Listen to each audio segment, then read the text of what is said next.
Há histórias aqui muito interessantes. Vou te contar só uma aqui por causa de questão de Do nosso horário. tempo. Uma vez a Augusta Bastos falou: "Ó, nós estamos transferindo para vocês aí uma paciente SUS, né, porque precisa de uma segunda opinião, sei lá o que era o negócio, o que estava acontecendo, porque eu fiquei sabendo do negócio andando. Mas ela teve uma eclâmpsia gestante, final de gestação, teve uma eclâmpsia e faleceu. E eu falei, mandar um cadáver para outro hospital, tá esquisito, né? Só que ela estava lá no nosso hospital já tinha chegado lá. Chegou, eu falei, gente, esquece o diagnóstico dos outros, faz a rotina. É um paciente que chegou e vamos fazer a rotina. Quando nós fizemos a rotina, nós descobrimos que o neném estava...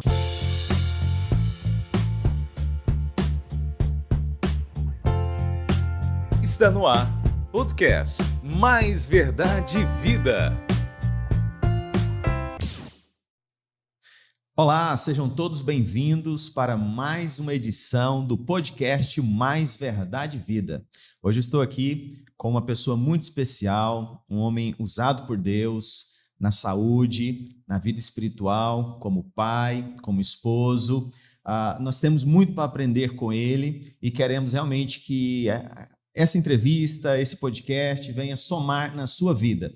Queremos pedir a todos que estejam compartilhando, curtindo, copiando o link, colocando aí no grupo de WhatsApp da sua família, para que mais pessoas estejam também participando deste nosso podcast Mais Verdade e Vida, uma produção da Igreja Presbiteriana do Parque Bandeirante, com apoio da Pignat Marcas e Patentes e da Zucoloto Transportes. Nossos agradecimentos aí aos nossos apoiadores. E então, quero apresentar a vocês, nosso convidado de hoje é o Dr. Mário Brasileiro, isso mesmo, Dr. Mário Brasileiro, ele que é diretor do Hospital Presbiteriano Dr. Gordon, mais conhecido como Hospital Evangélico da cidade de Rio Verde. Aos nossas boas-vindas, doutor, muito obrigado por estar aqui presente conosco, nosso podcast Mais Verdade e Vida. Gostaria que o senhor se apresentasse e cumprimentasse a nossa audiência querida. Um abraço a todos, foi um prazer receber este convite. Estamos aqui para trocarmos algumas ideias sobre diversos temas que certamente serão apresentados aqui. E a história da gente é uma história muito longa, né? 63 anos já de vida. Então vamos deixar para, ao longo do podcast, conversar mais sobre isso aí. Estou em Rio Verde há 10 anos e estou à disposição de vocês. Muito bem, muito bem. Quando nós pensamos em fé, pensamos também em ciência. Hoje é sempre um debate, né? Antiguíssimo já, e queremos então, com esse tema fé e ciência, abrir para algumas perguntas importantes aqui. Doutor Mário, como que o senhor avalia hoje em dia, no nosso contexto atual, a relação entre fé e ciência? Será que elas são opostas entre si ou elas deveriam caminhar juntas? Olha, se nós formos analisar ao longo da história esse assunto ele é bastante interessante, porque enquanto que a fé sempre trará questões que não se explicam, a ciência se impõe ao longo do tempo nas suas verdades que se tornam indiscutíveis e absolutas. Então, se nós pegarmos ali a época de Galileu, a questão do giro da Terra, a questão da movimentação do Sol e tudo mais, que causou inclusive punição e até mesmo mortes e perseguições às pessoas da ciência, e com o tempo isso foi confirmado, isso foi comprovado e hoje é uma verdade indiscutível. Então a ciência ela começa com algumas teorias que depois ao longo do tempo ela se impõe pela sua prova inconteste de que aquilo é uma verdade que Deus permitiu, porque no final das contas todas as leis universais foram criadas pelo Pai. Exatamente. Doutor Mário, quando a gente pensa em ciência, o senhor é de formação um médico, especialista também na área de administração, mas alguém que lida na área de especialização em pediatria, que lida justamente com a saúde das pessoas, em especial a saúde das crianças. Como é ser um médico hoje em dia e, ao mesmo tempo, ser um servo de Jesus Cristo, uma pessoa chamada por Deus? Isso porque no meu contexto de vida, quase não tive contato com médicos cristãos. na sua grande maioria, eram pessoas que não professavam uma fé. Mas para o Senhor, como que é lidar, ser um médico cristão e estar num contexto, às vezes, de pessoas que não têm o mesmo temor que o Senhor tem? Esse desafio ele é interessante quando você o coloca, particularmente na minha vida, porque quando eu passei no vestibular, eu passei muito jovem no vestibular, passei com 17 anos, e na aula inaugural de anatomia, eu fui aluno do Dr. Werneck, autor de livros, membro da Nômina Anatômica internacional da época, era um dos medalhões, vamos dizer assim, desse setor. E na aula inaugural ele perguntou se haviam crentes, pessoas evangélicas, confessas, na turma. Nós éramos 5. Ele falou, nenhum evangélico passa na primeira tentativa comigo. São 2 ou 3 tentativas para ser aprovado na minha matéria. Então, vocês podem escolher se assentar ou perderem o semestre. E ficou somente eu de pé. Os outros 4 se assentaram. E eu permaneci em pé e falou, não, agora você já pode assentar e tudo, e riu. E eu falei, não, nós ainda temos que completar o desafio. Ele falou, como? O senhor vai ser o meu professor, mas eu gostaria que a minha prova fosse corrigida pelo assistente, como árbitro, para nós termos justiça entre nós. Se pegar o meu currículo, vai ver que foi a única matéria que eu passei apertado. A diferença foi de 1 ponto, mas eu fui aprovado. E Deus me permitiu depois ser monitor daquela matéria por praticamente os 6 anos. Eu só não fui no último ano de medicina, então eu fui 5 anos monitor dele, para lembrar ele todos os dias que um crente havia passado com ele. O fato interessante disso é que alguns anos depois, o meu sobrinho passou na mesma universidade, crente igual nós, e ele passou pelo mesmo desafio, e ele foi reprovado no primeiro semestre. Foi a única reprovação dele em todo o curso de medicina. Então, esse professor, ele realmente tinha um posicionamento contrário à fé, e foi um desafio interessante. Mas eu, particularmente, na minha carreira, nunca tive esse conflito interno. Eu vejo que as duas coisas caminham de maneira bastante sincronizada, se você permitir a fazer uma análise de maneira não apaixonada dos dois temas. O senhor falou aí, comentou que aos 17 anos, aprovado no vestibular, entrou na universidade ali. Como que foi a sua experiência de conversão, então? Parece que ela ocorreu bem cedo. Como foi encontrar-se com Cristo e ter consciência de quem era Cristo para o Senhor? Essa é outra história bastante interessante também, porque eu cresci em um lar cristão, meus pais eram cristãos e meu pai andava 6 léguas para poder levar a gente à escola dominical e ao culto, em torno de 36 quilômetros. 36 quilômetros. É uma distância grande para levar a família à igreja. Depois, quando nós mudamos para uma cidade um pouco melhor, que foi a cidade de Patrocínio, meu pai contratou um carroceiro que levava os filhos na carroça, porque nós éramos uma prole grande, nós éramos muitos filhos pequenos, não dava para ser carregado pelos pais. Quantos filhos nessa carroça? Nessa carroça nós íamos em 5. Então, e fora os outros que já tinham condição de andar junto. Né? Hoje nós somos 8 vivos, mas nós somos de uma prole inicial de 12 pessoas. 12. Né? Um só marido e uma só esposa. Foi só um lar. Não houve nenhuma outra conotação nisso aí. Né? Que as pessoas falam assim, mas teve 2 mães, teve 2 maridos, etc. Não, nós somos uma família só. E meu pai ainda adotou algumas crianças de tios nossos que faleceram e foram criados conosco. Que exemplo maravilhoso. E são criados dentro da nossa casa. O reverendo Roberto, que é meu irmão, todo mundo sabe, o presidente da igreja, tem uma expressão muito interessante sobre hospitalidade. E ele fala que a casa que não se abre para receber ninguém não tem a oportunidade de entender o que é abrigar os santos. E é uma verdade, porque nós crescemos no lar em que isso era a realidade nossa, apesar da situação financeira complicada, essa era a nossa realidade. Nosso lar sempre tinha, a minha mãe sempre tinha um espaçozinho para receber mais um. Então, a fé do Senhor veio desde muito cedo, a partir do exemplo dos seus próprios pais. O entendimento da fé, ele veio bem depois. A gente cresceu na igreja, ali no meio da mocidade, da UPA, eu lembro dos encontros, né? Dos acampamentos e tudo mais, a formação dentro da igreja. eu sempre fui meio conflitante dentro da igreja, mas assim, a consciência da conversão, embora eu já fosse professo, ela só aconteceu quase que nas vésperas de eu me formar. Foi em 82. Depois de ter né? enfrentado o professor. Isso. Depois de ter enfrentado o professor, depois de N situações na vida, em 82 eu ouvi um sermão sobre Joel 13:12, aquele texto que fala: rasgai os vossos corações e não as vossas vestes, e aquele texto me incomodou, e eu fui para casa pensando sobre aquilo. Falei, eu estou no meio da ponte, eu estou no meio do caminho, eu preciso terminar, ou eu preciso passar por lá de lá, ou parar de sofrer e ficar do lado daqui.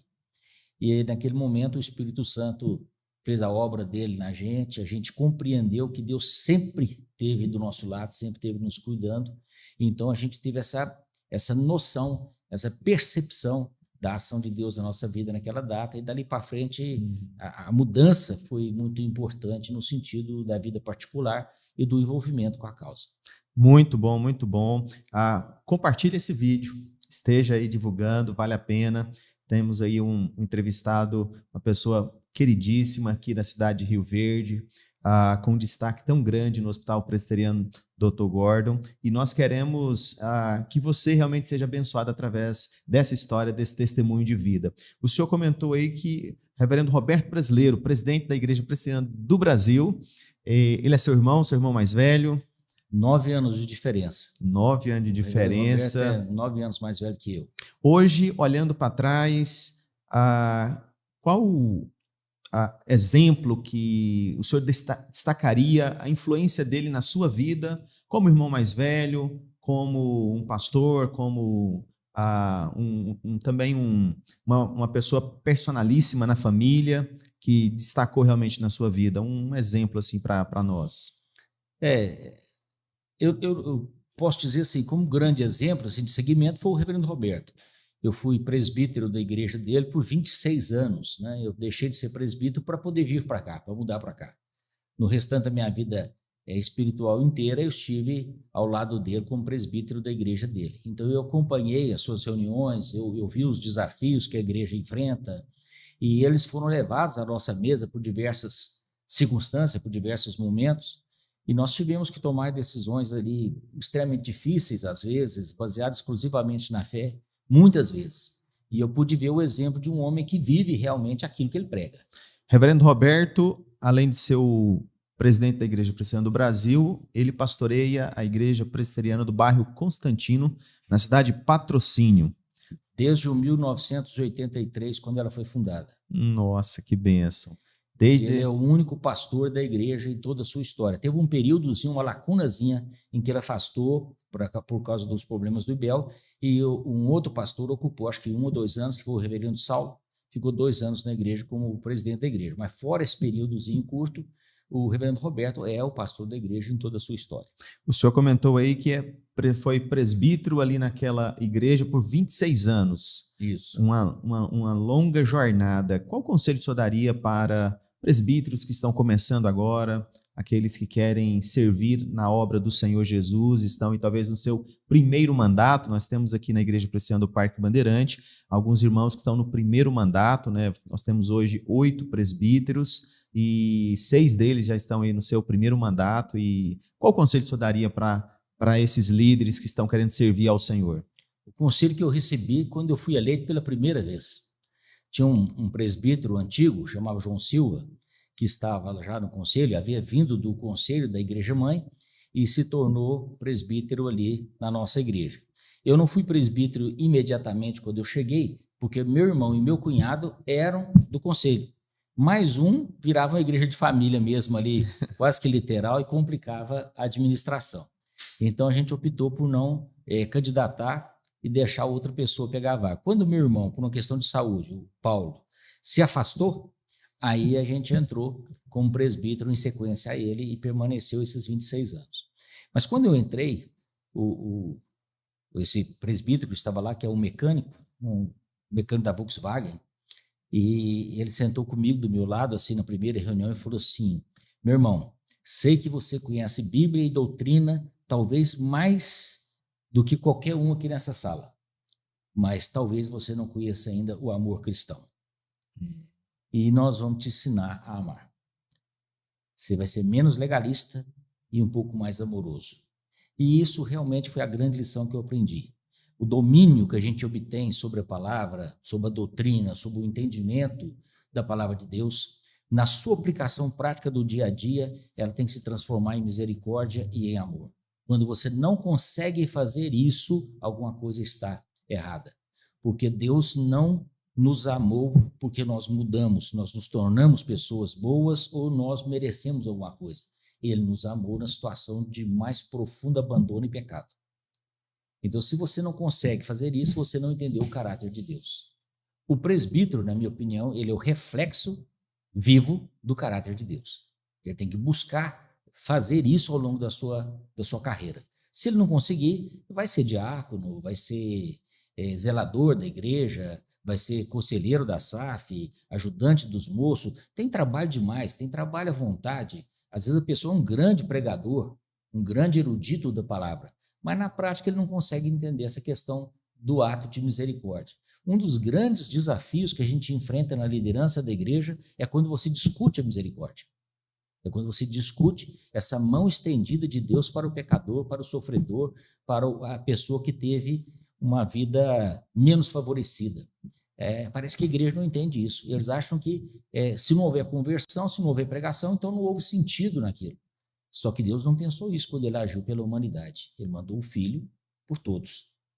Então, a gente tem que lembrar dessa ação. Ontem mesmo eu estive pregando na nossa igreja sobre o filho pródigo, o filho perdido. São dois filhos perdidos, né? Aquele que viu seu irmão chegar, o pai celebrando a festa, e ele não aceitou. Ele se rebelou contra aquilo. São, às vezes, cristãos que estão na igreja, mas não querem deixar os outros entrarem. O senhor lembra de alguma história, algum fato que poderia ilustrar bem esse amor misericordioso de aceitar alguém, de ter misericórdia, de usar realmente de bondade para com essa pessoa? Ali ao longo desses 26 anos, talvez algum fato sobressaia na sua mente nesse momento? Eu já tive muitas experiências nesse sentido. Muitas experiências. Eu tive presbíteros que eram extremamente duros com a questão da disciplina, e quando a disciplina aconteceu dentro do lar deles, eles se sentiram extremamente feridos, traídos e complicados, e não sabiam como agir, porque agora a ferida era deles, a ferida não era do outro. E aí ele pôde entender o tamanho que era a ferida. Eu tive uma questão de um pastor, uma vez, que foi infeliz na apresentação do sermão dele, e depois o conselho queria reunir, disciplinar o pastor por causa daquele sermão e cortar. E o pastor tinha uma história de 20 anos na igreja, de acompanhamento, de trabalho, de uma sequência toda. E por uma questão dessas que a gente não explica, só o evangelho explica, aquele presbítero quis trocar uma ideia comigo. Se é um presbítero mais velho, como é que você agiria? Eu falei, eu amaria meu pastor. Pelos 20 e tantos anos de trabalho dele na igreja, eu amaria o meu pastor. E falaria para ele, pastor, o que está acontecendo? Podemos ajudá-lo? Podemos fazer alguma coisa? Eu não estenderia para ele a ponta do chicote, mas a ponta da mão. A ponta da misericórdia, Isso. A ponta da graça do Senhor Jesus. E esse pastor continua até o dia de hoje pastor dessa igreja. Olha que bênção. Não houve a separação que eles esperavam, há uma harmonização entre eles e eles permanecem trabalhando juntos até o dia de hoje. Isso tem já um punhado de ano. Então, assim, há muitas histórias que acontecem ao longo da vida da gente, de que a gente vê isso. Se a gente tivesse tido a paciência de andar, cumprir aquilo que Cristo falou, né? Voltar a face, deixar a túnica, andar mais uma milha. A misericórdia triunfa sobre o juízo. Seria essa mais ideia? Mais ou menos essa ideia. Por que eu falo mais ou menos essa ideia? Porque quando você pensa em juízo, o juiz ele é temerário. Nós não conhecemos o coração ou o sentimento real das pessoas para poder avaliar aquela situação com o peso correto. Por isso que a Bíblia deixa muito clara que o juízo pertence a Deus. O juízo pertence a Deus. A Ele. Então, quando a gente vai disciplinar alguém, a gente tem que lembrar muito disso, muito disso. Era a parte mais dura de ser presbítero, era o momento em que você tinha que conversar sobre disciplina. Estamos falando um pouco também sobre disciplina, porque na igreja presbiteriana, como uma igreja sadia e aquilo que nos ensina a palavra do Senhor, é um corpo. E quando uma pessoa dentro desse corpo se desvia, comete algum pecado que atinge a idoneidade de Cristo, né, mancha a imagem do Senhor, a palavra do Senhor nos ensina que ele precisa ser advertido. E essa advertência vai desde uma conversa, desde um conselho, desde uma exortação, até mesmo um afastamento da comunhão do Senhor, até que ele reflita sobre isso. E geralmente cabe aos presbíteros, né, realizarem esse ato de disciplina. Dr. Mário, mas o que motivou a sua vinda para Rio Verde? Conta essa história um pouquinho para nós, lembrando que nós temos o apoio da Pignat Marcas e Patente, da Zucoloto Transporte. Procura aí no Instagram, na internet, para que você possa estar sendo bem assessorado por essas empresas que são apoiadoras do nosso programa. Como o senhor veio para Rio Verde, essa cidade tão querida e tão pujante aí no seu crescimento? Em 2013, no mês de março de 2013, eu fui convidado a fazer uma avaliação da transferência do hospital aqui para um grupo terceiro. O hospital seria fechado. Havia feito essa definição aqui, e só que eles tinham problemas legais de fazerem essa transferência e eles não estavam conseguindo entender a origem desses problemas legais. Então, o meu irmão, como eu já coloquei, que era o presidente da igreja, ele falou que queria um olhar de fora, um olhar externo. E como a nossa empresa mexia com isso, eu já havia recuperado diversos hospitais e tudo mais, ele falou, você poderia fazer isso para a gente e tudo, dar esse olhar externo para nós e tal? Eu falei, beleza, vamos lá, vamos analisar a situação desse hospital, vamos ver o que está acontecendo. E aqui eu andei aqui com o reverendo Eudócio, né? Até a ideia era vender o hospital por um determinado valor, receber parte como entrada e a outra parte seria em 5 anos. E nesses 5 anos seria edificado um outro hospital e aí faria a entrega dessa sede anterior para o comprador e pronto. E eu fui olhar e falei, olha, o local para onde vocês estão querendo levar o hospital está morto. Nunca vai virar nada nos próximos 10 anos. A cidade está crescendo para o outro lado. O movimento da cidade é para o outro lado e nós não vamos ver resultado nenhum vindo para esse lugar aqui. E, de fato, nesses 10 anos que eu estou aqui, confirmou-se que foi a única área da cidade que ainda não se desenvolveu. A cidade expandiu para todo lado, menos para aquele lado. Aquele lugar era o único que ficou mais atrasado um pouco. E a segunda colocação que eu fiz para eles foi que eles não tinham como transferir o hospital, porque havia uma ligação legal do hospital com o restante da Igreja Presbiteriana do Brasil. Ele não era um apêndice da igreja, uma instituição à parte.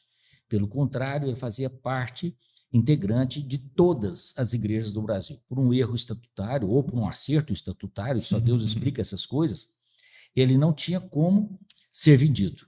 Né? Era legalmente impossível. Isso, a transferência dele dependeria de uma Assembleia Geral, de uma situação que teria que ser discutida em outro nível e certamente os credores, que eram muitos sobre o hospital, não permitiriam a sua transferência, sendo que na sua retaguarda havia uma condição diferenciada de processo. Não digo vitoriosa ou não vitoriosa, porque isso é outra questão, mas havia uma retaguarda que complicaria isso aí. Esse era o segundo ponto. E o terceiro ponto é que eles não tinham noção do que eles estavam lidando. O tamanho da dívida, o tamanho do problema, o número de processos era tão grande e estava dividido em grupos tão grandes que você não tinha um levantamento que falasse assim, olha, eu devo tanto, eu tenho um passivo jurídico dessa forma ou daquela outra forma. Havia um descontrole total sobre isso aí. Então, eu levei essas 3 notícias ruins para eles e esqueci do assunto. Isso era março e tal. Quando foi em agosto daquele ano, dia 15 de agosto, minha mãe faleceu. E um grupo daqui foi lá. E lá no cemitério me fizeram o convite. Lá no cemitério, falou assim, eu sei que é um momento ruim, você está lidando com isso aqui, tal. Mas quem sabe você vai repensar a sua vida e aí coloca Rio Verde no seu portfólio aí. Lembrei da história de José, né? Ele dá o sonho, interpreta o sonho e diz agora... E o rei pergunta, quem é que vai poder fazer isso? Quem é que vai poder cuidar? Aí falou assim, colocaram ali aquela situação para mim e logo depois que a minha mãe faleceu, realmente eu fiquei meio perdido na cidade, né? A decisão de ter voltado para Patrocínio e ter permanecido em Patrocínio nunca foi ligada à saúde, a decisão foi ligada à minha família. Eu fiquei em Patrocínio porque eu me senti obrigado a cuidar da saúde do meu pai e da minha mãe, que era muito precária quando eu formei, e os médicos estimavam que eles tivessem meses de vida, e Deus me permitiu que eles vivessem mais de 30 anos sob os meus cuidados. Então, aquela história que eu tinha com a família era uma história diferente, era uma história realmente ligada à saúde. E eu sempre tive o desejo de, quando meus pais permitissem, quando Deus os levasse, que eu pudesse sair de Patrocínio. E eu comecei a analisar as cidades ali em volta, e não coloquei Rio Verde no radar, eu não tinha pretensão de vir para cá de maneira nenhuma, até que a igreja me convocou, o reverendo Roberto, o pessoal me chamou e falou assim, olha, a situação lá foi confirmada, a gente levou lá mais 2 empresas de saúde e confirmou tudo que se falou com agravantes. E eu ficar daqui apenas um dia, fiz um levantamento rápido, né? E essas outras empresas vieram e fizeram um levantamento mais amplo. Isso, olha, não tem saída, vai ter que fechar, vai ter que acabar, mas não tem como acabar. Que a gente faz? Alguém tem que ir para lá para criar uma forma de acabar, uma forma de encerrar esse projeto lá com o menor dano possível a todos os envolvidos, né? Aí meus filhos chegaram para mim e falaram, pai, o senhor está precisando de uma sarna para coçar, ocupar o seu tempo e tudo mais para o senhor poder esquecer o falecimento, aí, o passamento da vovó. E eu falei, quer saber de uma coisa? Já que está tudo desse jeito mesmo, vou orar ao Senhor, ver o que Deus coloca no meu coração. E assim foi feito, e Deus colocou, vai embora, vai cuidar da sua vida lá. E a gente veio para cá em janeiro de 2014, quer dizer, foi uma transferência curta, você vê, agosto de 2013, janeiro de 2014, eu já estava procurando aqui, uma casa aqui. E foi interessante que aconteceram 2 fatos interessantes nisso aí. Um deles foi que não arrumava lugar aqui. Nós estávamos no auge da ausência de imóveis na cidade de Rio Verde. Não achava um lugar para você morar. Tudo ocupado. Eu vim em dezembro para arrumar um local e fiquei os 30 dias de dezembro morando dentro do hospital, porque não arrumava lugar para ficar. E eu vim sozinho, né? Então eu fiquei 30 dias aí procurando um lugar. Aliás, meu filho Rafael veio comigo, eu estava de férias e ficamos 2 aí procurando lugar. Ele passava o dia todo indo nas imobiliárias procurando e eu trabalhando já, tentando entender o hospital. Quando foi em janeiro, nós arrumamos uma casa numa área conflitante, Avenida 1, né? Avenida 1 ali na entrada da Jardim dos Buritis ali, né? Esse horário do Agreste, Buritis, aquela região ali, quer dizer, muito movimentada, aquela Avenida 1 que virou um centro comercial pungente da cidade. Naquela época não era, né? Você vê o tanto que a cidade modifica e cresce, e em frente àquele posto. Quer dizer, era batida todo dia, você levava de 30 a 40 minutos para conseguir tirar seu carro, dependendo do horário. Ou seja, eu levantava mais cedo, tirava o carro da garagem, voltava para a cama, para que eu pudesse poder me deslocar a hora que fosse a hora normal de todo mundo trabalhar. Então, era uma dificuldade muito grande isso aí, mas peculiaridades da cidade que era interessante.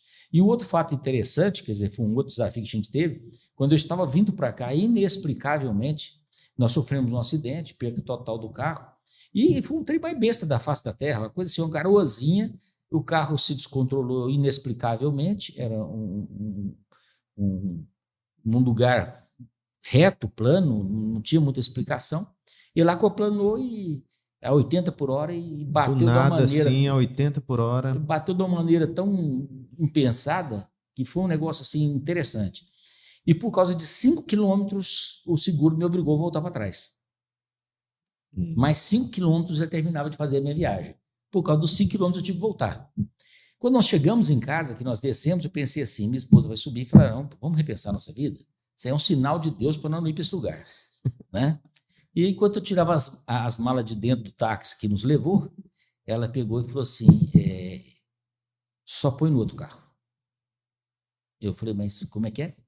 Ela falou, nós temos 2 carros para isso mesmo. Só põe no outro carro e vamos completar aquilo que Deus determinou para nós. Deus falou com ela. O testemunho da minha esposa foi marcante daquele momento. Eu falei, então estamos resolvidos, vamos embora, põe dentro desse carro aí e vamos embora. E então nós tínhamos acabado de sair de um capotamento e nós estávamos voltando na mesma estrada, passando do local do nosso acidente, para chegar aqui para trabalhar no outro dia. Então, quer dizer, foi muito interessante aquilo para mim, eu achei muito interessante, tanto que Deus usou a minha esposa naquele momento, para a gente não ter dúvida nenhuma de que o desafio era aqui. Mesmo que tenha sido um acidente, mas Deus trouxe paz no coração dela quanto a essa missão. Exatamente. E aí a gente não é nada sem a família, né? O senhor falou da família, falou da sua esposa, o senhor é pai do André, do Rafael, do João Marcos, sua esposa Márcia. Como o senhor pode descrever essa relação aí da criação dos seus filhos? Hoje todos eles já estão formados, já têm a sua profissão. Como pai, como o senhor observa assim, aqueles pontos positivos, talvez alguns pontos negativos na criação dos seus filhos? Eu conheci a Márcia, eu tinha acho que 15 ou 16 anos, e ela 13 ou 14. Ela cantava no coral da UPA, ela era a segunda cantora no segundo banco, em terceiro lugar. Foi no sermão, no primeiro sermão de licenciatura do reverendo Roberto, na cidade de Monte Carmelo. Ele foi licenciado em Monte Carmelo. Então, a gente foi lá ver esse sermão histórico do irmão, fizemos uma caravanazinha da família e fomos lá para ver esse sermão. Né? E eu sentei lá no último banco, junto do meu pai, só estávamos eu e meu pai. E eu peguei na perna do meu pai e falei assim, vou casar com aquela menina. Audacioso, meu pai olhou para mim e falou assim, por quê? Eu não sei, mas vai ser ela. Então, anos depois, né, cerca de 9 anos e meio depois, a gente estava se casando em 1986. Né, eu recém-formado, começando a profissão, já procurei, e ela ainda estava solteira, aí a gente começou e em 6 meses nós estávamos casados. Podemos dizer que o senhor foi um profeta naquele momento. Deus me deu uma revelação naquele momento. Glória E a Deus. vieram 3 filhos, né? O André, o Rafael e o João Marcos. Meus 3 filhos, o André é administrador e é advogado por formação, formou no Mackenzie, São Paulo, tem uma grande formação e veio aqui para cá nos ajudar agora no último ano. Tem um ano e pouco que ele está aqui conosco. O Rafael é cirurgião, é um cirurgião geral e está fazendo agora o curso de endoscopia e tudo, trabalha aqui no hospital, veio para cá também a pedido da gente. Ele estava em São José do Rio Preto fazendo cirurgia torácica e a gente falou, olha, eu estou precisando de um cirurgião geral aqui no hospital, está em deficiência aqui, preciso de gente que esteja disposto a operar a barriga do pobre e a barriga do rico com o mesmo entusiasmo, né? E ele falou... A mesma dedicação e vontade. Beleza e tal, tudo descendo. Tanto que ele é um cara que trabalha hoje no ERSO, ali no Urso, né? O antigo Urso, hoje é o ERSO. Ele trabalha ali, ele dá plantão na Unimed, trabalha conosco. Quer dizer, ele foi plenamente aceito na comunidade cirúrgica da cidade, tá bem com a turma, tá tudo em ordem. E o outro foi o João Marcos. O João Marcos, ele é pediatra de formação, neonatologista, né? E responsável por a gente ter aberto aqui a primeira UTI neo da cidade. Foi com o apoio dele que a gente conseguiu abrir. Que grande conquista, né? Já salvamos centenas de vidas ali, né? E depois da gente veio o Santa Terezinha, que infelizmente depois voltou atrás, e a Unimed, né? Então, esse trabalho iniciou ali conosco, graças à influência dele, e hoje ele é nutrólogo, né? Está iniciando essa outra parte aí, sem abandonar a neonatologia, que ele trabalha conosco ainda na UTI. Então, meus 3 filhos são 3 esteios que eu tenho, né? Sem problema. Como pai cristão, o senhor conseguiu transmitir os valores de Cristo? Eles têm experiência de conversão? Como que o senhor pode relatar nessa área aí? Como o senhor pregou o evangelho? Como o senhor levou o evangelho ao coração dos seus filhos? Que serve muito para os pais que hoje estão lutando na educação dos seus filhos para levá-los para o bom caminho, para o caminho do Senhor. Eu sempre primei pelo exemplo. Eu creio que conversar demais cansa o ouvido, dói a cabeça e faz perder o sentido. Então você tem que, na verdade, viver aquilo que você pensa. Se você pensa uma coisa, mas não vive aquilo, não vai adiantar. Então, se você é um pai que prega o amor, prega o perdão e bate demais nos seus filhos, qual que é o resultado disso aí? É 0. Disciplina excessivamente seus filhos, sufoca seus filhos? 0. As coisas que você possui dentro da sua casa são suas, não são dos seus filhos? Eu conheço pais que anotam todas as despesas dos filhos para que, quando eles estiverem formados trabalhando, eles possam cobrar dos filhos o que custou o filho para ele. Então, é um sentido completamente distorcido do nosso, né? do comum. Aqui é tudo nosso, nós somos uma família, né? E cada um tem o seu papel aqui dentro. Eu creio que falta uma maturidade no entendimento disso aí. Hoje nós discutimos muito a questão da sexualidade e uma série de outros temas que vêm para o seio da família, e, na minha opinião, isso aí aconteceu por quê? Porque nós deixamos de ser uma família. Nós deixamos de ser uma família. Nós nos transformamos em reprodutores, mas família não. Então, a gente tem o filho, tem a filha, e levanta cedo, alimenta eles, enfia-os na escola e aí vê o que vai virar. Não tira tempo para eles, não tira tempo para estar com eles e tudo mais. Há pouco tempo, meu filho mais novo, que é o Dr. João Marcos, ele falou para mim assim: a gente não consegue hoje tirar o tempo que o senhor, trabalhando o dobro da gente, conseguia tirar para estar conosco. Nós temos na memória situações em que nós não conseguimos ter com os nossos filhos. Eu falei, então está errado. Está errado. Está errado. Você dá um jeito de rever, porque meus netos não merecem isso. Meus netos merecem o pai, merecem a mãe. Presente dentro ali. de sua casa, presente e tudo mais. Por quê? Porque você tem que bater uma bola com seu filho, você tem que levar sua filha em alguma reunião, em algum baile, alguma coisa, você tem que estar acompanhando seus filhos, né? Eles têm que sentir que vocês fazem parte da vida deles de maneira natural, porque aí quando eles chegarem na adolescência, essa companhia para eles, ela é natural, ela não é forçada. Meu pai passou a me vigiar porque eu cheguei aos 14, 15 anos e ia estar com medo de eu fazer besteira. Que esse é o sentimento que o jovem tem do lado de cá. Meu pai nunca me acompanhou. Ele nunca foi numa reunião de escola. Por que agora ele quer me acompanhar? Ele nunca teve presente na minha vida, ele nunca sentou para fazer um dever de escola comigo, ele nunca almoçou ou jantou com a gente sem pressa de levantar, de sair, de trabalhar e tudo mais, fazendo a refeição, um momento de lazer, um momento de intimidade da família. Ele nunca teve nada disso, a minha mãe nunca fez isso, minha mãe está sempre ocupada para apresentar uma casa para alguém na hora do almoço, aproveitar aquilo, fazer uma corretagem não sei aonde, e correr para o banco, e correr para a escola, e correr para não sei aonde e tudo mais, e fazer um pós-graduado, e fazer o mestrado, e pegar mais um diploma, e encher a parede de diploma e tudo mais. Agora, de repente, eles querem saber que hora que eu vou e que hora que eu volto. Então, você se tornou como é que eu vou dizer? Um associado estranho. Um associado estranho na vida deles. E não uma coisa natural. Se você tivesse participado da vida deles a vida toda, hoje isso seria natural. Ele mesmo viraria para você e falou: pai, vai ter uma festa hoje, dá para o senhor me dar uma carona? Dá para o senhor me levar? O senhor pode me buscar? Porque a hora vai ser meio isso, meio aquilo, meio das coisas. Para ele é natural a companhia do pai, a companhia da mãe. Foi você que perdeu isso. Então, não sei em que fase da vida que você está, mas busca recuperar. Busca recuperar. Então, a pessoa fala, isso é uma questão de fé. Não, isso é uma questão normal, isso é uma questão da sociedade. O casamento foi a única instituição, a única, tá? Que Deus não mudou com o pecado do homem lá na queda de Adão. As pessoas esquecem disso. Ele mudou até a nossa relação com a natureza. Nós vamos plantar cardos e vamos colher abrolhos. Quer dizer, a natureza e nós vamos ser conflitantes a partir de hoje. Né? A mulher vai ter dor de parto, etc, etc, etc. Mas no casamento ele não tocou. Se você ler, ele fala, por isso deixará o homem, o pai e mãe se unirá à sua mulher, se das contas. É a mesma frase que ele usa 2 capítulos para frente da queda. Mesma frase, mesmo versículo, que ele usa 2 capítulos para frente, após a queda. Quer dizer, ele reforça a ideia de que essa união em família, a célula familiar, ela é para a sociedade, ela não é só para a igreja, ela é para a sociedade. Então, a primeira coisa que nós temos que entender é isso aí. O amor, a misericórdia, o perdão, a amizade, o respeito, tem que ser praticado dentro de casa.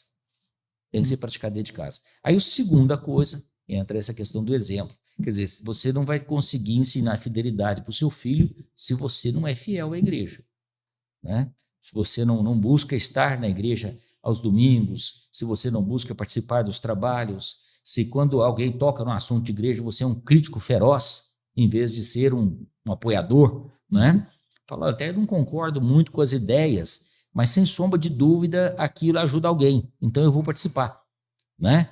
Então, são conotações que parecem ser simplórias, mas elas mudam completamente quando você coloca na prática a situação de vida das pessoas. E é isso que abre o diálogo com os seus filhos, que para mim seria a segunda parte dessa primeira, que é o ato de consciência do que você funciona como pai, como mãe, para esse segundo ato, como é que eu expresso isso para o meu filho? É diálogo. Se você não consegue conversar com o seu filho, quem vai conseguir? O senhor falou do exemplo, o exemplo dentro da igreja. Perfeito. Se aquilo ali não merece a minha atenção, não merece o meu apoio, não merece o meu tempo, como é que eu vou convencer o meu filho de que merece o dele? Exatamente. E os filhos hoje estão lutando por um referencial seguro, aquilo que eles possam ver e possam compreender que se trata de uma relação verdadeira. Meu pai ama a Cristo de fato, de verdade. Recentemente eu vi o testemunho de um pastor, ele falando que eram 5 filhos, né? E todos eles hoje são missionários e servem ao Senhor, e ele caracteriza por causa do exemplo dos meus pais, a forma como eles amavam as pessoas. Como o senhor, como esposo, lida com relacionamento matrimonial? Como o senhor tratou sua esposa, cuidou dela? Quais são os pontos relevantes para trazer para a nossa audiência? Lembrando mais uma vez que nós temos o apoio da Pignat Marcas e Patentes, a Zucoloto Transportes, e este também é um podcast da Igreja Presbiteriana do Parque Bandeirante, fica ali na rua Marcha para Oeste, número 2, Parque Bandeirante. Nosso Instagram é o Presbiteriana Parque Bandeirante. Acesse, faça-nos uma visita, compartilhe este podcast com seus amigos. Eu fui muito feliz no meu casamento. Casei muito bem. Minha esposa, se você falar assim, aponte os defeitos dela, eu conheço cada um. Não tem aquele amor cego e a de ser das contas. Ela tem defeitos? Que tem, e alguns bem complicados. Então, nós somos praticamente opostos. Praticamente opostos. O estilo de vida que a minha esposa gosta de ter e tudo mais é completamente oposto ao meu, tá? Enquanto eu escolho um hotel para a gente passear pelas atividades e aventuras que ele oferece, a minha esposa escolhe pela proximidade do shopping mais elegante da cidade, mais próximo, etc. e tal. Então, quer dizer, cada um tem as suas características. E eu as respeito e ela me respeita. Uma coisa que eu falo toda vez que eu tenho oportunidade é que eu nunca tentei mudar a minha esposa. Eu nunca cheguei para ela e falei, eu queria que você fosse diferente. Não, ela é quem ela é a vida toda e vai continuar sendo enquanto Deus permitir que a gente conviva. Mas ela também fez a mesma coisa por mim. Embora ela não concorde muito, por exemplo, eu fui sair de casa, ela dobra a manga da camisa e tal, papapá, quer dizer, ela fica me dando aquelas dicas que ela acha que são fundamentais e importantes, né? E ela não está errada, mas são ângulos diferentes de ver a mesma situação. Eu aprendi a respeitar, ouvi-la, respeitar os ângulos dela, e ela aprendeu a ouvir e respeitar os meus. Então, se tem um segredo no matrimônio que seja posterior ao amor, né? Porque sem amor você não constrói relação nenhuma. Isso aí, hoje, há uma crítica ao amor. Há pouco tempo eu estava ouvindo uma pessoa comentar que viu nesses negócios aí da mídia social, uma mulher postando que ela traiu o marido dela por circunstâncias que não perturbavam o amor que ela tinha por ele. Aí eu não consegui entender a explicação, né? Pois se perdeu em algum ponto esse negócio aqui, volta atrás a frase aí, vamos tentar entender o que você está dizendo. Porque, na verdade, o amor é o norteador de tudo, né? E aí, depois do amor, na sequência, vem o respeito. Não se constrói uma relação sem respeito. E o terceiro, comprometimento. Não se constrói uma relação sem comprometimento. Quer dizer, você não pode ser mais um dentro do lar, você tem que ser o cara dentro do lar. A mulher dentro do lar, você tem que ser, senão não adianta. Quer dizer, uma esposa que não corresponde como esposa, como mulher, força o marido a buscar outra mulher, e aí a relação se perde. Uma esposa que não corresponde às necessidades da casa, força você a ter despesas, situações que talvez você não consiga suportá-las, e aí desequilibra o lar. Então, cada um tem que fazer o papel. Mas o homem também, que não pensa que o que sobrou para ele, que é o suporte financeiro da casa, não é responsabilidade dele, tem que ser dividido, também está errado. Então a gente tem que analisar os dois lados da moeda, né? Todo mundo tem que ter a sua responsabilidade e seu comprometimento. Uma família equilibrada, uma família que cada um entende a sua responsabilidade, tem o seu comprometimento, lutando um pelo outro. Doutor Mário, o senhor está aqui há 10 anos, uma década? Completa 10 anos agora em dezembro. Em dezembro, uma década. Uma década. Mas a história, Hospital Presbiteriano Dr. Gordon. Vamos conversar um pouquinho sobre o hospital. Quem foi o Dr. Gordon? Qual a relevância do Hospital Presbiteriano, que é conhecido como Hospital Evangélico, para a cidade de Rio Verde? Vamos só fechar o primeiro assunto, que esse assunto é muito interessante, esse assunto da família. Vamos sim. A figura de linguagem que Jesus usa para a sociedade dele particular, que é a igreja, ela é muito interessante. Ele usa duas figuras, o corpo humano, do qual ele é o cabeça, e o prédio, do qual ele é o alicerce. Então, quando você aplica isso na sua vida particular, no lar que você está querendo construir e tudo mais, o raciocínio é o mesmo. É que o senhor colocou IA e tal, cada parte tem uma função. Então, esse é o sentido do lar. Cada parte tem uma função. Então, o seu filho pode ser uma mão dentro da casa. É um cara que tudo que você pede para ele, ele faz, ele tem uma boa vontade tremenda, etc e tal, e aquele moleque disposto, aquela menina disposta, ajuda a mãe, não sei das quantas, etc e tal, mas não enxerga. Ela não tem visão de futuro. Ela não consegue ver que o amanhã está chegando e que ela precisa se preparar para coisas que você está ficando angustiado de pensar assim, puxa, o que vai ser o amanhã desses meninos? E você não consegue transferir para eles. Por quê? Porque ela é mão. Você tem que ensinar ela a ser olhos. Ou ser os olhos dela. Ou ser os olhos. Ou ser os olhos dela. E ela entender que você é os olhos. Né? Então, nós somos um corpo orgânico que tem que funcionar de maneira perfeita. Senão o alimento, a sustentação, tudo que vier para aquela casa vai ser inútil. Não vai ter processo digestivo, não vai ter absorção dos nutrientes, não vai ter distribuição disso no organismo para a sustentação do corpo. Então, é uma ideia perfeita que Cristo trouxe e que se aplica perfeitamente ao matrimônio. Da mesma coisa o edifício. Nada será construído se não tiver um alicerce sólido. Então, a família que não é sólida, tudo que ela constrói, um dia se perde. Um dia se perde. É o que eles falam assim, como é que é? Pai rico, herdeiro pobre. Né? Por quê? Porque o cara não entendeu a dinâmica financeira da família.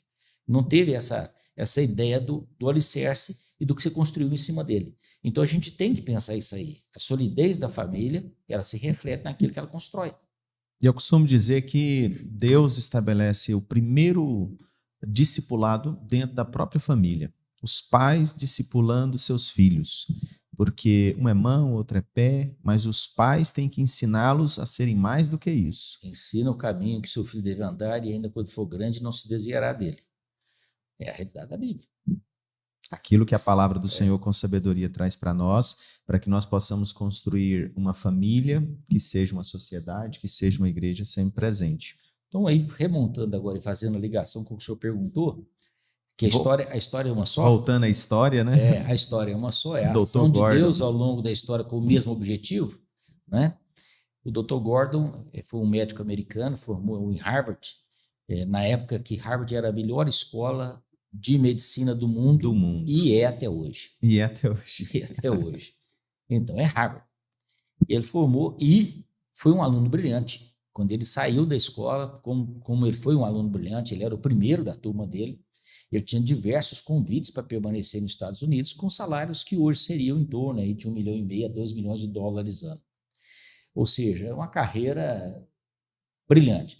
Aí, pessoal, nós temos um médico daqui, filho de família crente daqui, formado, trabalhou conosco, desenvolveu aqui no Hospital Evangélico e foi para os Estados Unidos para ganhar $1,2 milhão a convite dos Estados Unidos. Então, não é uma realidade do passado. Ela aconteceu há 5 anos. Há 5 anos. Há 5 anos esse convite aconteceu para um colega nosso aqui. Então, quer dizer, nós somos criados com a percepção que nós conseguimos resgatar um hospital de ponta. Então, quando ele veio para cá, ele trouxe o conhecimento de uma nação em que aqui não se aplicava praticamente nada do que ele sabia, porque nós estávamos na época dos aborígenes, né? e ele já estava pensando em tomografia, né? Aqui mal tinha raio-x. Ele veio, há muitas histórias, diz que foi um estrago no carro que fez ele parar aqui, porque na verdade o projeto dele era seguir em frente para outras cidades, e ao parar aqui e ficar aqui, ele sentiu no coração dele que era aqui o projeto de Deus. E ele aqui começou a montar o trabalho dele. E ele sentiu a necessidade de montar uma área de saúde, não tinha recursos, e ele foi aos Estados Unidos campear esse dinheiro. E ele chegou numa igreja que fazia 10 anos que ela juntava dinheiro para fazer um templo. Nossa. E eles estavam com o dinheiro em caixa.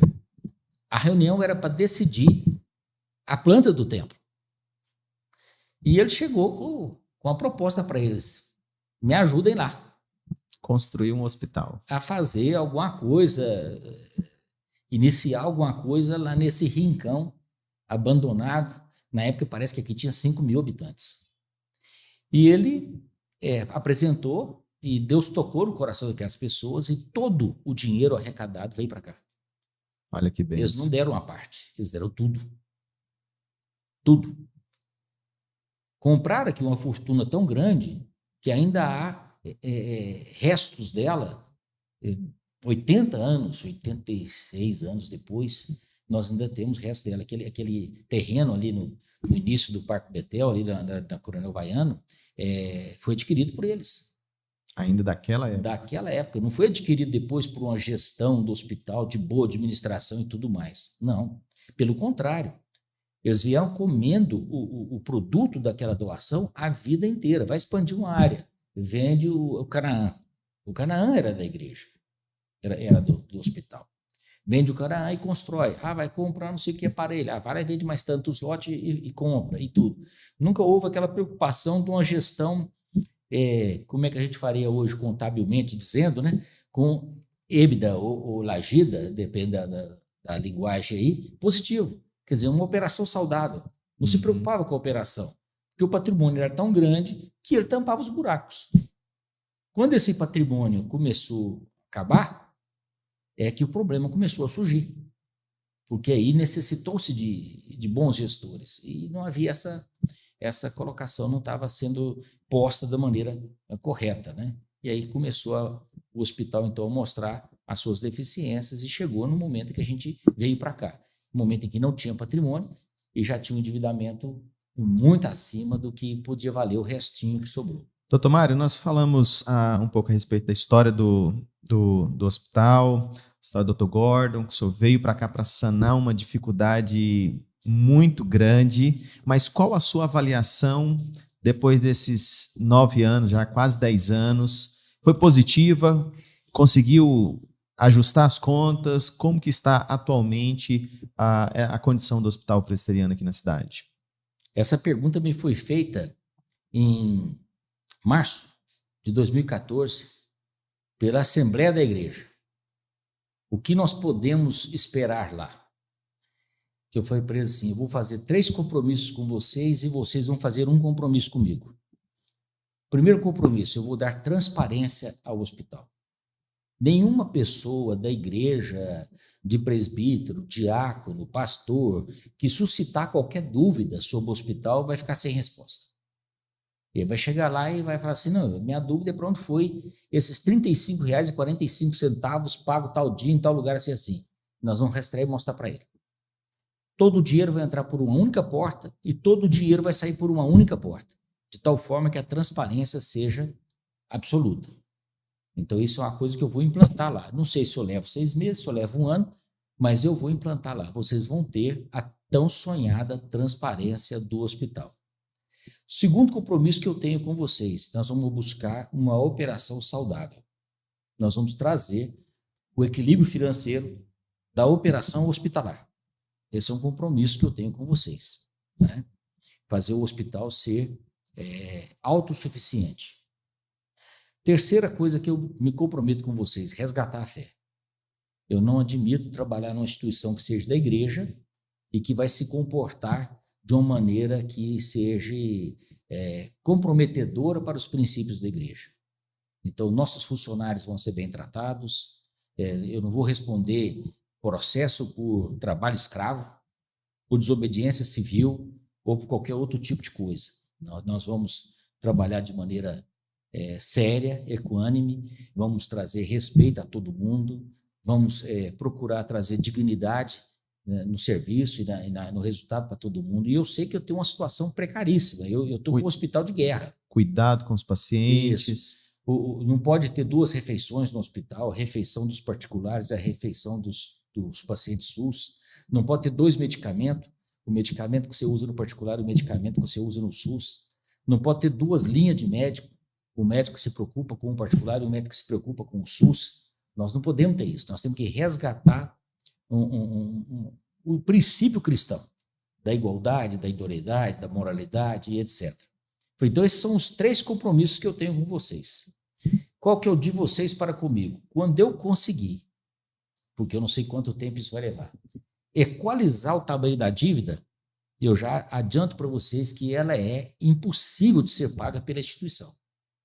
Então, quando eu conseguir equalizar o tamanho da dívida, a igreja me ajudará no sentido da gente saldar isso aí.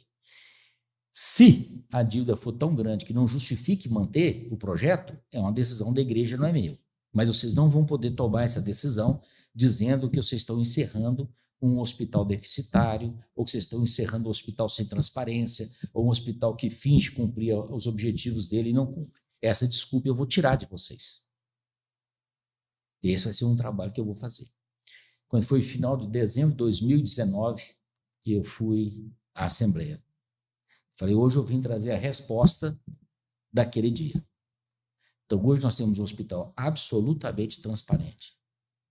A Junta Patrimonial da Igreja nos fiscaliza, tem um membro assentado nas nossas reuniões de conselho, olha todos os nossos documentos. Nós somos auditados por uma empresa externa que é de Santa Catarina, que vem cá ver meus documentos e encher minha paciência a cada 3 meses e descobrir se tem qualquer coisinha errada em qualquer lugar. Não tem vínculo nenhum com ninguém nunca imaginou. Eu trouxe uma empresa do Cafundó do Judas, como se diria no passado, no popular, para que não houvesse nenhuma possibilidade de alguém achar tem algum coisa. Não. É um sistema de compliance, né? Sistema de compliance, seriedade e a dignidade à frente da administração. Então, eu falei assim, hoje nós cumprimos os requisitos legais, as comissões funcionam, a comissão aliás, nós somos a 3ª núcleo de segurança do paciente registrado do Ministério da Saúde. O 3º. O 1º é de São Paulo, o 2º é do Rio, o 3º é nosso. O 3º é daqui, de Rio Verde. Chegando. Certo? Quer dizer, nós já pensamos nisso lá quando o Ministério da Saúde começou a pensar que a segurança do paciente era um negócio importante dentro dos hospitais, nós já estávamos aderindo à ideia e montando nosso núcleo de segurança aqui. 3º, hoje nós somos acreditados pela Federação Brasileira dos Hospitais, né? Eu não quis fazer ONA ainda. Por quê? Porque eu tenho uma estrutura que eu estou recuperando ela ainda. Você passar do lado do hospital, você vai ter janela sendo reformada, etc. e tal, né? Nós ainda estamos terminando de recuperar a estrutura física, né? Então, um passo de cada vez. Mas a Federação de Acreditação dos Hospitais, ela é referendada pela ONA. Então, a gente tem hoje acreditação. Era um sonho que ninguém imaginava que um dia a igreja obteria um negócio desse. Graças a Deus, hoje o nosso certificado está lá, obtido, mostrando que nós somos um hospital de relevância no que se diz respeito à qualidade. O nosso SUS é admirável. Se você falar no nosso SUS, é admirável. A qualidade da nossa alimentação, a qualidade da nossa enfermagem, a qualidade do nosso medicamento, a rapidez do nosso exame, a resolutividade do hospital, ela é maravilhosa. Agora, eu resolvo tudo? Não. Eu sou um hospital de médio porte. Então, naquilo que vira o grande porte, que tem que se deslocar para Goiânia e tudo mais, passa a ser um problema da prefeitura. A gente reporta para a prefeitura, entra no sistema de regulação. Mas tem sido muito boa essa relação aí, tem andado bem, a gente não tem tido grandes problemas. Problemas sempre tem, mas grandes problemas a gente não tem tido. Então, recuperou-se tudo isso. Aí eu fui lá e mostrei isso para eles. Falei assim, então, transparência, resultados, está aqui, Lajedo equilibrado, o hospital que hoje operacionalmente ele se toca. E o tamanho da dívida é esse. Agora, como é que paga? Problema de vocês. Foi quando eles levantaram a questão do Mackenzie participar aqui da gestão do pagamento da dívida. O Mackenzie não participou aqui, hora nenhuma, da gestão do hospital, da conduta do hospital, ou tem assento no conselho do hospital, que muita gente confunde, achando que o Mackenzie tem qualquer participação aqui dentro nesse sentido. Não tem. O hospital ele é independente, pertence às igrejas da região, é gerido pelo conselho daqui, como era antigamente. A gente preservou a identidade do hospital nos moldes em que ele foi fundado pelo Dr. Gordon lá em 1933. Tá? A missão do hospital, nos moldes que foi fundado, servir a comunidade. Qual é a missão do hospital que você pode definir de acordo com o que ele foi fundado? Nós resgatamos essa posição, porque a nossa ala SUS é a menina dos olhos do hospital. Então, que eu te falei, a qualidade e tudo mais que foi implementada ali foi imensa. Nós não deixamos de cumprir o SEBAS, aqueles 60%, 40% ali, que é dificílimo. A gente não deixou de cumprir aquilo em nenhum dos anos que nós estamos aqui. A não ser o primeiro, 2014, que realmente era impossível, nós fazíamos 20% ali, um negócio distante, inclusive tem um problema de julgamento disso lá no Ministério da Saúde, mas no restante dos anos que nós estamos aqui, nós cumprimos todos os anos a dinâmica dos 60%, 40%, inclusive um pouquinho a mais, 61%, 62%, 63%, né? Uma dinâmica assim, bem correta do que é exigido. Ou seja, nós servimos a comunidade plenamente. Além de servir a comunidade no sentido de atender o SUS, que é o que as pessoas, vamos dizer, se mensuram e olham, né? Nós passamos a servir a comunidade em outras frentes. Se você analisar a história da medicina até 2014, ela não tem crescimento em Rio Verde. De 2014 para cá, ela explodiu em Rio Verde. Deu um salto muito grande de qualidade. Abertura de hospitais, oferta de maquinário, oferta de especialidades, oferta de soluções para os problemas de saúde da cidade. Foi um salto, assim, tremendo. Por quê? Porque o evangélico puxou. Nós voltamos a ser o hospital que puxa, o hospital que é a referência, que arrasta, né? Então, para você ter uma ideia, nós abrimos o Congresso de Cardiologia há 3 anos atrás. Nós fomos notícia do Fantástico na maior reanimação de um adolescente que já aconteceu na história do Brasil com sucesso. Aconteceu aqui no hospital. Nós usamos técnicas de resfriamento em pacientes de UTI que não é usada em Goiânia. Então, quando você analisa o crescimento que nós tivemos em termos de tecnologia, protocolos, ninguém falava em trabalhar em protocolo aqui. Então, nós trouxemos o protocolo da sepsis para a UTI, nós trouxemos o protocolo da sepsis para o pronto-socorro. Quando eu cheguei aqui no primeiro 6 meses, eu assinei mais atestado de óbito de criança do que eu havia assinado nos últimos 5 anos. Aí eu falei assim, não pode morrer tanta gente e ninguém fazer nada. Não pode morrer tanta gente e a gente não fazer nada. Foi então, uma frente que o senhor atacou e conseguiu hoje. Nós começamos, todos os pediatras tiveram que fazer curso de pós-graduação, os clínicos que dão plantão tiveram que fazer curso de pós-graduação, montamos salas vermelhas de alta eficácia nos nossos pronto-socorro. Hoje não tem um pronto-socorro da cidade que não tenha sua sala vermelha para poder dar um socorro de UTI já da chegada do paciente dentro do pronto-socorro, né? Hoje o conflito nosso é com os planos de saúde. Por quê? Porque como a medicina evolui, ela fica mais cara. E o plano de saúde, então, fica preocupado com o custo. Defasado, né? Também. Exatamente. Então, o nosso conflito hoje é mais administrativo com o plano de saúde do que com a resolutividade. Né? Hoje, eu brinco com as pessoas, assim, não está muito fácil morrer em Rio Verde, não. Entendeu? Você consegue estabilizar o cidadão aqui, o que dá para fazer aqui faz, o que não dá, a gente consegue entregar ele vivo lá na cidade de referência, que seria os serviços de Goiânia. Há histórias aqui muito interessantes, vou te contar só uma aqui por causa da questão de horário. Do tempo. Uma vez a Augusta Bastos falou, nós estamos transferindo para vocês aí uma paciente SUS, né, porque precisa de uma segunda opinião, sei lá o que era o negócio, o que estava acontecendo, porque eu fiquei sabendo do negócio andando. Mas ela teve uma eclâmpsia gestante, final de gestação, teve uma eclâmpsia e faleceu. E eu falei, mandar um cadáver para outro hospital, tá esquisito, né? Só que ela estava lá no nosso hospital já tinha chegado lá. Chegou, eu falei, gente, esquece o diagnóstico dos outros, faz a rotina. É um paciente que chegou e vamos fazer a rotina. Quando nós fizemos a rotina, nós descobrimos que o neném estava vivo. Inexplicavelmente, o neném estava vivo. Aí juntou todo mundo e foi uma cesárea rapidíssima, em menos de 20 minutos, nós já tínhamos deslocado a paciente para o bloco, já tinha feito a cesárea, já tinha pego o neném. E esse neném sobreviveu. Esse neném teve que ser transferido, ventilado. Na época não tinha UTI aqui. Um milagre de Deus ali dos tantos, né? O nenenzinho deve estar inteirando aí seus 5, 6 anos, né? Na escola, de boa. E, infelizmente, a mãe não havia mais o que pudesse ser feito, mas foi feito aí. Por quê? Porque tem um aparelhinho chamado cardiotocógrafo, que mede o batimento do neném. Antigamente era só no ouvido, no pinar, né? Aquele aparelhinho que punha ali na barriga. Nós compramos o cardiotocógrafo para cá e todas as maternidades da cidade hoje têm cardiotocógrafo. Porque a partir deste exemplo percebeu-se a necessidade. A necessidade. Eu acho que os ginecologistas já sabiam, todo mundo pedia, mas não sei, havia uma certa inércia de adquirir as novas tecnologias para o hospital. Ficou meio esquecido. Então, o que eles fizeram na agricultura, que se tornou o setor que mais importa tecnologia e que mais importa crescimento, não aconteceu na mesma vertente da área da saúde, certo?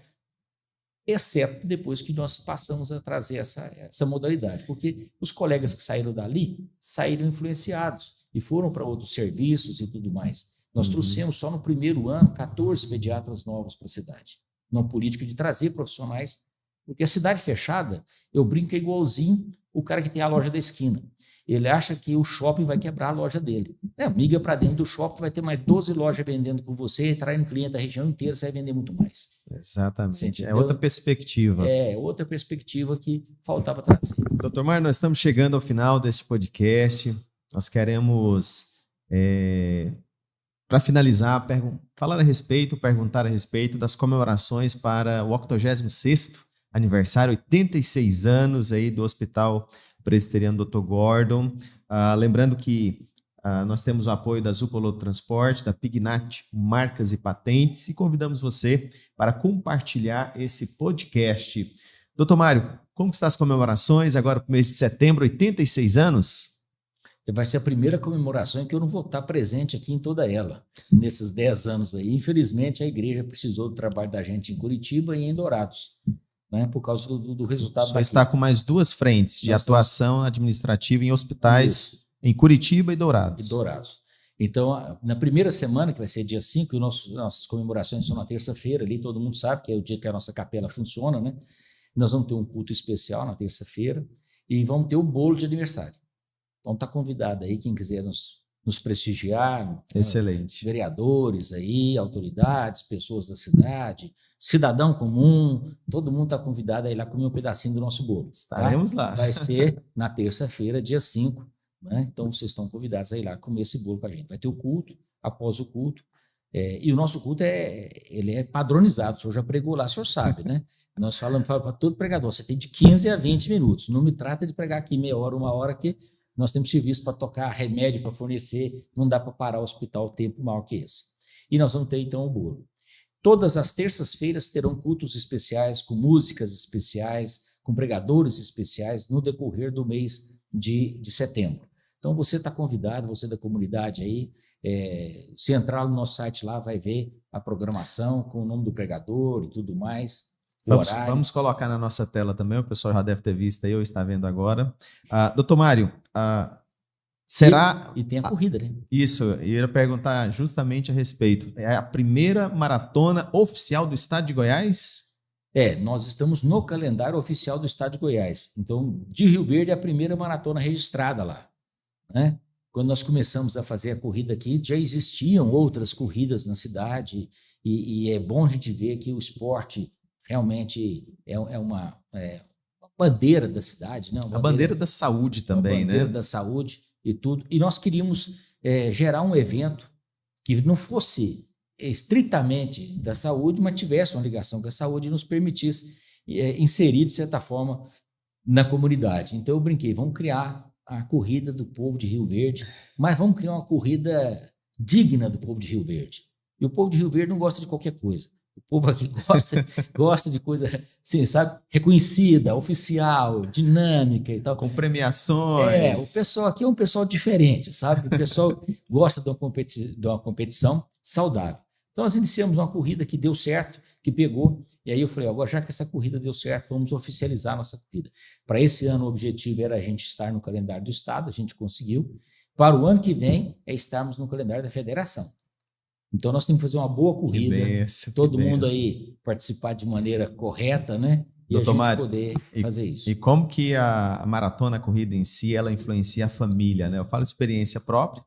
Essa semana eu tive o prazer de correr com os meus 2 meninos adolescentes. Nós fizemos o percurso de 5 quilômetros, já preparando para essa maratona. É isso aí. Se Deus quiser, nós vamos estar lá representando a Igreja Presbiteriana do Parque Bandeirante, apoiando o Hospital Presbiteriano Dr. Gordon, Hospital Evangélico da nossa cidade, e peço que você possa fazer o mesmo. Se você não se inscreveu, não deu tempo de se inscrever, não sei se ainda pode, eu creio Ainda que consegue. não, né? Não, ainda consegue. Ainda consegue? Olha que Ainda bênção. consegue. Então, participe, mas se não for correr, esteja lá para prestigiar todos os atletas. Os limites que nos foram dados, nós já extrapolamos todos eles. Mas nós já convencemos a pessoa lá de que nós temos estrutura para aguentar o rojão.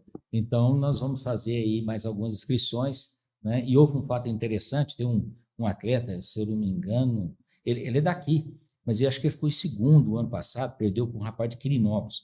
E ele estava numa corrida, e ele é pedreiro, e ele só chega em casa à noite e tudo mais, e ele nos ligou e falou assim, pelo amor de Deus, pelo menos a minha, a minha exceção aí, que eu estou me preparando um ano inteiro para poder bater esse meu adversário e não sei o quê. Aí nós falamos, nós vamos abrir um último lote agora, mas você procura entrar aí, porque não tem como proteger ninguém, nós temos que agir com ética, então vamos abrir aí. Ele ficou vigiando, e a hora que abriu, ele conseguiu fazer a inscrição dele, e foi interessante que ele nos ligou emocionado por ter conseguido entrar no último lote. Então, excelente. Quer dizer, já há muitas histórias assim, e há um detalhe sobre a corrida, que é a homenagem que a gente faz. Sim. Né? Então, a primeira corrida nós homenageamos o Dr. Gordon, na segunda corrida nós homenageamos um atleta da cidade, conhecido e tudo mais. Na terceira, nós homenageamos o pessoal da ginecologia, que começou a história da ginecologia aqui, os primeiros.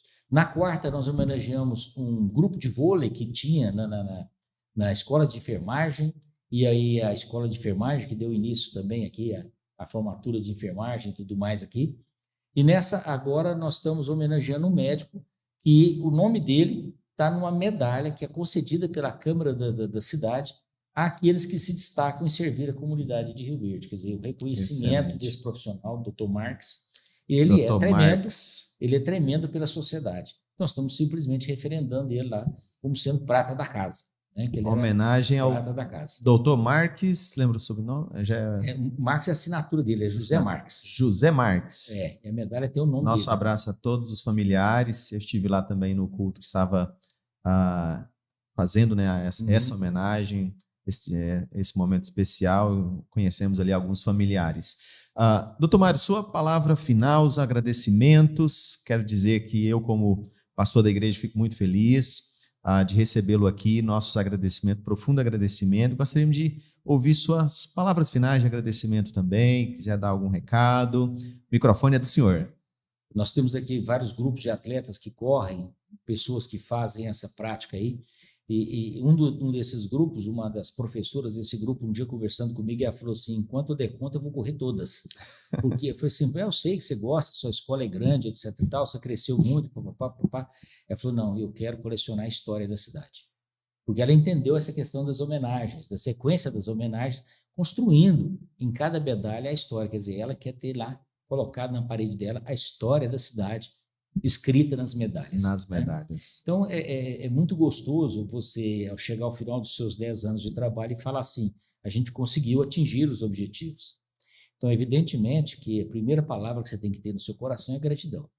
Você não teria feito isso se Deus não tivesse preservado a sua saúde, se Deus não tivesse aberto as portas necessárias para se abrir, e se a gente não tivesse tido a aceitabilidade e o companheirismo da cidade. Né? Você não vai contra todo mundo, isso é impossível. Né?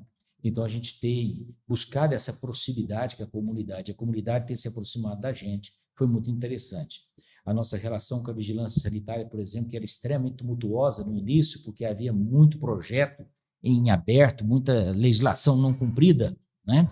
Então, eles não estavam errados nas exigências deles, e elas brincavam, falavam assim, o nível para vocês tem que ser muito baixo, porque senão fecha o hospital. E eu pensava nas torneiras amarradas, e muitos daqui da cidade vão se lembrar disso, porque internaram nesse período, amarradas com elástico de borracha de bicicleta, para eles não tomar choque, quando estava internado no hospital para tratar de saúde. Você vê o desastre que era a situação, né? E hoje o conforto e o atendimento diferenciado que eles recebem. Então, quando a gente analisa tudo isso, a gente tem que ter gratidão. Gratidão a Deus, gratidão aos companheiros, gratidão a todos que se somaram nessa jornada, ao longo dessa jornada. Então, a primeira palavra minha aí, nessa oportunidade que eu estou tendo de conversar com a comunidade de Rio Verde, é dizer obrigado. Né? A segunda é que o nosso compromisso não se modificou. Né? Nós hoje temos um hospital que está definido, ele vai permanecer. Né? Quem for lá vai ver as obras gigantescas que nós estamos fazendo. Investimento altíssimo, né? Ampliação de leitos de UTI, ampliação de salas de cirurgia, já pensando para frente. Então, assim, investimentos grandes, né? E um hospital saudável, um hospital que está firme, um hospital saudável. Então, a gente acredita que o futuro trará bons resultados aí para a comunidade, para todos nós, nessa relação que nós estamos tendo aí, né? A terceira palavra que eu trago para a comunidade de Rio Verde é que nós estamos vivendo um momento difícil, um momento muito difícil. A pandemia ela revelou a fragilidade da saúde em áreas que ninguém nunca imaginou, desde o insumo para a fabricação de medicamento, a patente, o registro de um remédio, e até a formação do profissional que está muito aquém do que deveria estar. Nós lidamos hoje com situações de diagnóstico, de atendimento, de tudo mais, em que ser humano parece ser o suprassumo do atendimento. A pessoa fala assim, nossa, o médico me atendeu cordialmente, a enfermeira foi gentil para comigo. E eu sou da geração antiga, eu olho e falo assim, mas peraí, isso é obrigação, isso é o mínimo, isso é o essencial. A colocação dela deveria ser assim, e resolveu o meu problema, e descobriu a minha doença, e saneou a minha dor, e aliviou o meu sofrimento. Quer dizer, a situação ficou tão precária que o povo hoje está satisfeito só de ser bem atendido. Só de ser bem atendido. Tamanha a distorção a que nós chegamos. Nós mudamos até o que nós estamos cobrando. É como se você fosse ao concessionário, comprou o carro e ele ligou. O carro ligou, ótimo. E você não preocupa com mais nada. Quer dizer, e todos os outros, como diria aí os nossos amigos aí da tecnologia, a tecnologia embarcada, né? Que eles falam, esse carro tem uma tecnologia embarcada. O meu tem que eu não consigo usar. Então, assim, e a tecnologia embarcada desses veículos de hoje. Realmente, né? É um negócio maravilhoso. Então, a tecnologia embarcada nos hospitais hoje é tremenda. A gente tem buscado grandes resultados e a cidade tem percebido isso aí sem a menor sombra de dúvida. Então, é uma mensagem de esperança. É a mensagem que eu deixaria para encerrar. É uma mensagem de esperança. A corrida simboliza isso. Quando a corrida começa, o entusiasmo do corredor é enorme. Ele sente que ele vence o mundo. Mas quando ele está no meio da corrida, a glicose já foi queimada, já baixou. Ele já não consegue mais o suporte nutricional para ele continuar correndo na mesma velocidade, na mesma força, na mesma resistência. E aí o corpo começa a ir embora, permanece a mente e a alma para poder terminar. E eu brinco que na corrida do Dr. Gordon, por ser reconhecida como a maratona mais difícil do estado, no final só sobra a alma. Até a mente já está entorpecida nas últimas subidas ali. Então é assim a vida da gente. Às vezes a gente acha que as coisas estão tão complicadas que não compensa mais lutar. E é o contrário. As coisas nunca estarão complicadas a ponto da gente não ter a obrigação de estar lutando. Então, muito obrigado e contem conosco. Doutor Mário, nossos agradecimento ao Senhor, à sua família, agradecimentos a todo o hospital, agradecimento a todos os líderes que confiaram nessa sua gestão, todos os colaboradores ali do hospital que cuidam, que tratam de maneira humanizada cada paciente, proporcionando realmente a cura, né, para as suas enfermidades. Tudo isso é resposta de oração daqueles que buscam a graça do Senhor, a misericórdia do Senhor, porque Jesus diz, maiores coisas do que essas farão. E Deus tem nos usado para que nós possamos ajudar o próximo, ser a mão estendida de Deus para socorrer os necessitados. É isso que faz uma igreja viva, uma igreja atuante, uma igreja presente, como a Igreja Presbiteriana do Brasil, 164 anos de Brasil, eu diria que é a igreja evangélica mais antiga do nosso país. Então, louvado seja Deus por esta igreja, por todas as igrejas que hoje têm contribuído na vida de tantas pessoas.